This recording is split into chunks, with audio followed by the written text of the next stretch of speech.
Hello, my name is Students. I am going to start the lecture number first of our video lecture series that is stoichiometry. ठीक है, इसमें हम पढ़ेंगे कि stoichiometry है क्या चीज़. ठीक है, stoichiometry it's a branch of chemistry that deals with the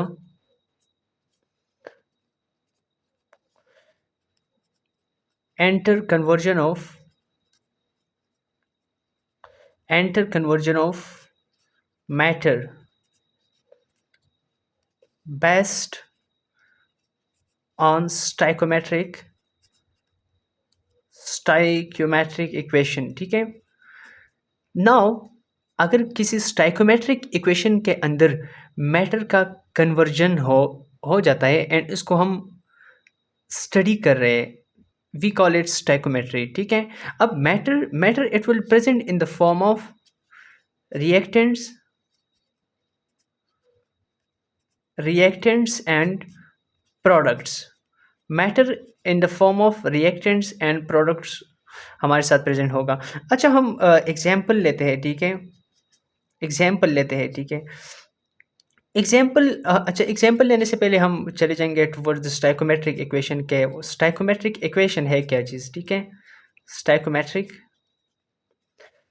equation है क्या चीज़.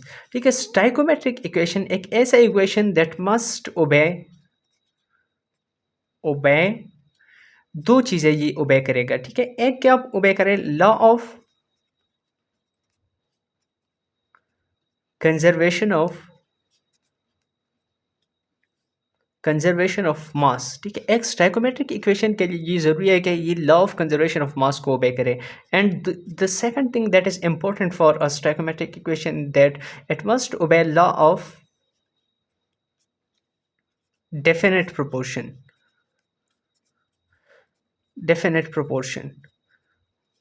अच्छा, आई विल लाइक कि मैं इसके साथ अ लिटिल बिट एक्सप्लेनेशन भी करूं. ठीक है, मैं एग्जांपल लेता हूं. ठीक है, example for example N2 plus 3H2 gives us 2 molecule of ammonia. ठीक है, 1 mole nitrogen and 3 mole hydrogen ने कंबाइन होके हमारे लिए 2 मोल ऑफ एमोनिया दिया. ठीक है, अब what is this equation stoichiometric और नॉट. तो हम देखते हैं कि ये दोनों लॉज ये ओबे करता है कि नहीं. हमने देख लिया, इधर 28 ग्राम क्या है, 28 ग्राम नाइट्रोजन है. ठीक है, एंड 6 ग्राम हाइड्रोजन है. ठीक है, इस साइड पे हम देखते हैं ये दोनों को, इस साइड पे आप देख लें, इधर 28 ग्राम नाइट्रोजन है कि नहीं. ठीक है, प्लस 6 ग्राम क्या है, हाइड्रोजन है. तो मतलब इस साइड पे जितने रिएक्टेंट्स का मास था उतना ही प्रोडक्ट्स का मास है. ठीक है, we call it a stoichiometric equation. ठीक है, इस साइड का मास कैलकुलेट करें एंड इस साइड का मास आप जब कैलकुलेट करें, दोनों अगर सेम आ गया तो we call it obeys law of conservation of mass. हम इसको कैलकुलेट करते हैं. ठीक है, ये दोनों अब जब कंबाइन हो जाए तो कितने आता है, 34 आता है. ठीक है, 34 ग्राम रिएक्टेंट्स क्या है, रिएक्टेंट्स कंबाइन हो गए हैं. अब हम देखते हैं कि अमोनिया का 17 ग्राम. ठीक है, 17 ग्राम अमोनिया का क्या है, मॉलिक्यूलर मास है. एंड 2 अमोनिया मॉलिक्यूल है. ठीक है, 2 अमोनिया मॉलिक्यूल है तो मतलब 34 ग्राम दोनों साइड पे बैलेंस है. We call it law of conservation of mass. ठीक है, ये equation law of conservation of mass को ओबे करता है. नाउ हम देखते हैं कि ये लॉ ऑफ डेफिनेट प्रोपोर्शन को ओबे करता है कि नहीं. ठीक है, लॉ ऑफ डेफिनेट प्रोपोर्शन क्या होता है कि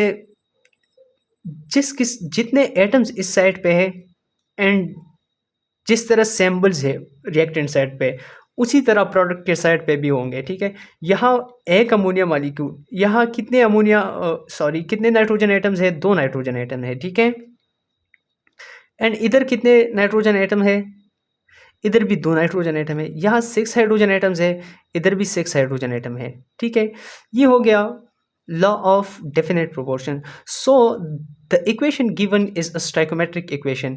आप अब देखा करें, अब मैं एक एमसीक्यू आप लोगों के साथ शेयर करने जा रहा हूँ. ठीक है, I have to pause the video a little bit. Okay, now the MCQ is pick up the experimental equation. नीचे जितने भी इक्वेशंस हैं ए बी सी में, ठीक है। इसमें से आप एक्सपेरिमेंटल इक्वेशन को पिक करें, ठीक है। अब हम यहाँ देखते हैं, अगर ये सारे equations law of conservation of mass and law of definite proportion अगर ओबे करे, then they are not experimental equation, they are stoichiometric equation.